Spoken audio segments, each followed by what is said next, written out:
जय माता दी। आज माघ गुप्त नवरात्रि की पंचमी तिथि यानी 5वां दिन है। बहुत ही शुभ फलदायी है।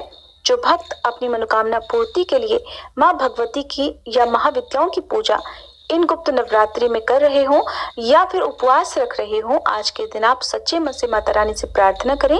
माता रानी आपकी मनोकामना अवश्य पूरी करेंगी। गुप्त नवरात्रि के 5वें दिन महाविद्या छिन्नमस्ता और स्कंद माता की पूजा की जाती है। छिन्नमस्ता माता का स्वरूप अत्यंत ही भीषण है। ये माँ का अत्यंत उग्र रूप है, इसीलिए उनके इस रूप को प्रचंड चंडिका भी कहा जाता है। माँ का एक नाम छिन्नमस्तिका भी है। माँ अपने अन्य उग्र रूपों में राक्षसों की कटी खोपड़ी हाथ में लिए रहती हैं, जबकि इस रूप में उनके एक हाथ में स्वयं उनकी ही खोपड़ी रहती है। माँ का वर्ण गुड़हल के समान लाल है तथा वस्त्रों के रूप में उन्होंने केवल आभूषण धारण किए हुए हैं। उनका सिर कटा हुआ है तथा धड़ में से रक्त की 3 धाराएं निकल रही हैं। उनके आसपास उनकी 2 सेविकाएं खड़ी हैं। रक्त की 3 धाराएं दोनों सेविकाओं के मुंह में जा रही हैं और एक धारा माँ के स्वयं के मुख में जा रही है। गले में उन्होंने राक्षस की खोपड़ियों की माला पहनी हुई है। कटे हुए सिर पर उन्होंने एक मुकुट धारण किया हुआ है, जिनके 3 नेत्र हैं। माँ के 2 हाथ हैं, जिनमें से एक में खड्ग तथा दूसरे में अपना ही कटा हुआ सिर माँ ने धारण किया हुआ है। माँ ने कमरबंद के रूप में भी राक्षस की खोपड़ियों को बांधा हुआ है। आज गुप्त नवरात्रि की पूजा करते समय माँ के इस रूप की स्थापना नहीं करनी चाहिए, बल्कि मन ही मन माँ को प्रणाम कर उनसे क्षमा याचना करनी चाहिए।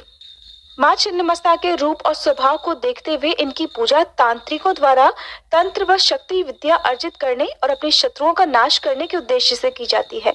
आम भक्तों को केवल इनकी उपासना करने की सलाह दी जाती है, न कि विशेष रूप से इनकी पूजा या साधना की। पौराणिक कथा के अनुसार एक बार शिव प्रिया माँ पार्वती मंदाकिनी में स्नान करने के लिए गई हुई थी। साथ में उनकी प्रिय सखियां जया और विजया भी थी। माता को भूख की अनुभूति हुई, इससे उनका स्वरूप काला पड़ गया। उनकी सखियों को भी बहुत भूख लगी। जगदम्बा की सखियां जया विजया कोई सामान्य नहीं है। शाक्त परंपराओं में इनका बहुत महात्म्य है। दोनों ने माँ जगदम्बा अर्थात माँ पार्वती को कई बार टोका और कहा कि भूख लगी है, कृपया भोजन का प्रबंध कीजिए, परंतु उस समय महामाया प्रकृति में लीन थी। मंदाकिनी में स्नान के बहाने वह पूरे जगत पर करुणा बरसा रही थी। उन्होंने उस समय जया विजया की बात अनसुनी कर दी, लेकिन जया विजया ने फिर भी देवी पार्वती को टोकना बंद नहीं किया। हार कर जया विजया ने कहा कि माता तो अपने शिशु की रक्षा के लिए उसके उदर की भूख मिटाने के लिए अपना रुधिर यानी कि रक्त तक पिला देती है, और फिर देवी आप तो संसार की पालक हैं, सबकी भूख शांत करती हैं, क्या हमारी भूख नहीं मिटेगी? आखिरकार देवी पार्वती ने वही बात कह दी जिसे हम सब सामान्य तौर पर अपने ही मित्र साथियों से कह देते हैं कि ज्यादा ही भूख लगी है तो मुझे ही खा जाओ। लेकिन यहाँ पर ये बात बिल्कुल भी साधारण नहीं थी, बिल्कुल भी हम जैसे मृत्युलोक के प्राणियों की नहीं थी। जया विजया जैसी प्रिय सखियों के ताने सुनकर देवी पार्वती सचमुच क्रोधित हो उठी और नदी से बाहर निकल आई। अपने खड्ग का आह्वान किया और अपना सिर स्वयं ही काट लिया। तभी उनके धड़ से रक्त की 3 धाराएं निकली, जिसमें से 2 धाराएं जया और विजया के मुंह में गईं। तीसरी धारा स्वयं जगदम्बा के मुख में आकर गिरी। फिर तीनों ही वह रक्त पीने लगी। जब देवी पार्वती ने स्वयं अपना ही रक्त पी लिया तो उनका हाव भाव और स्वभाव उग्र हो गया। पूरे देवमंडल में त्राही त्राही मच गई। देवी का ये उग्र रूप देखकर देवगण भय से कांपने लगे। उन्हें भय हुआ कि कहीं देवी पार्वती फिर से काली का रूप लेकर पूरी सृष्टि के विनाश पर ना उतारू हो जाएं। आखिरकार महादेव इस समस्या के समाधान के लिए आगे आए। उन्होंने कबंध शिव का रूप धारण किया और देवी के प्रचंड स्वरूप को शांत किया।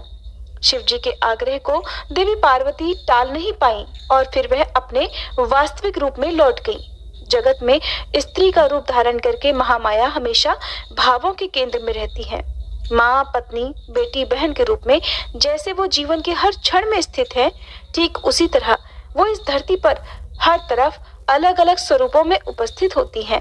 एक अन्य कथा के अनुसार एक बार पूर्णिमा की रात में शिकार की खोज में राजा दामोदर भैरवी नदी के संगम स्थल पर पहुंचे। रात्रि विश्राम के दौरान राजा ने स्वप्न में लाल वस्त्र धारण किए हुए तेज मुखमंडल वाली एक कन्या देखी, जिसने राजा से कहा कि हे राजन, इस आयु में संतान न होने से तेरा जीवन सूना लग रहा है। मेरी आज्ञा मानोगे तो रानी की गोद भर जाएगी। राजा की आंखें खुली तो वे इधर उधर भटकने लगे। इसी बीच उनकी आंखें स्वप्न में दिखी कन्या से जा मिली। वह कन्या जल के भीतर से राजा के सामने ही प्रकट हुई। उसका रूप अलौकिक था। ये देखकर राजा भयभीत हो उठे। राजा को देखकर वह कन्या कहने लगी, हे राजन, मैं छिन्न मस्तिके देवी हूँ। कलयुग के मनुष्य मुझे नहीं जान सके हैं, जबकि मैं इस वन में प्राचीन काल से गुप्त रूप से निवास कर रही हूँ। मैं तुम्हें वरदान देती हूँ कि आज से ठीक 9वें महीने तुम्हें पुत्र की प्राप्ति होगी। देवी बोली, हे राजन, मिलन स्थल के समीप तुम्हें मेरा एक मंदिर दिखाई देगा। इस मंदिर के अंदर शिलाखंड पर मेरी प्रतिमा अंकित दिखेगी। तुम उस प्रतिमा की पूजा करना। ऐसा कहकर देवी छिन्नमस्तिके अंतर ध्यान हो गई। इसके बाद से ही यह पवित्र तीर्थ रजप्पा के रूप में विख्यात हो गया। देवी छिन्नमस्ता का शक्तिपीठ झारखंड राज्य की राजधानी रांची से करीब 80 किलोमीटर और रामगढ़ से 28 किलोमीटर दूर रजप्पा में अवस्थित है। रजप्पा में भैरवी, भीड़ा और दामोदर नामक नदी के संगम पर उपस्थित देवी का यह मंदिर 51 शक्तिपीठों में दूसरा सबसे बड़ा शक्तिपीठ माना जाता है। ये मंदिर इसलिए और भी अधिक लोकप्रिय है क्योंकि यहाँ बिना सिर वाली देवी को पूजा जाता है। आज के दिन देवी छिन्नमस्ता की पूजा लाल वस्त्र पहनकर और लाल पुष्प अर्पित करके की जाती है। भोग में मां को खीर का भोग अर्पित किया जाता है। उम्मीद है ये जानकारी आपको पसंद आई होगी। वीडियो अगर पसंद आई हो तो प्लीज वीडियो को लाइक जरूर कीजिएगा। तो दोस्तों, आपको ये कथा और जानकारी कैसी लगी, कृपया कमेंट करके ज़रूर बताएं। वीडियो पसंद आया हो तो लाइक करें और अपने दोस्तों के साथ शेयर करें। कमेंट बॉक्स में जय माता दी लिखना ना भूलें। ऐसी ही और भी बहुत सारी कहानियों को सुनने के लिए चैनल को सब्सक्राइब जरूर करें। धन्यवाद।